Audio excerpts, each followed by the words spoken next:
નમસ્કાર મિત્રો, hello news Gujarati યુટ્યુબમાં ફરીવાર તમારું સ્વાગત છે। મિત્રો, હાલ આવી ખૂબ જ દુઃખદ ખબર। સુરત કલારા ભાણોદરા રોડ પર બિનવાસી ડ્રમમાંથી યુવતીની લાશ મળી આવી। જી હા મિત્રો, તમને ઘટનાની સંપૂર્ણ માહિતી આપી દઈએ તો વિડીયોમાં અંત સુધી બન્યા રહેજો। મિત્રો, ભેસ્તાન વિસ્તારમાં એક કલારા ભાણોદરા રોડ પર આવારું જગ્યાએથી શંકાસ્પદ ડ્રમ મળી આવ્યું હતું। પોલીસ વજનદાર ડ્રમ લઈ સિવિલ હોસ્પિટલ પહોંચી હતી। કટરથી સિમેન્ટ ભરેલું આ ડ્રમ કાપતા તેમાંથી યુવતીની ડેડ બોડી મળી આવી હતી।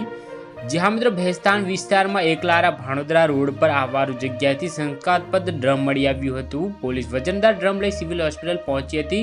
કટરથી સિમેન્ટનું ભરેલું આ ડ્રમ કાપતા તેમાંથી યુવતીની ડેડ બોડી મળી આવી હતી।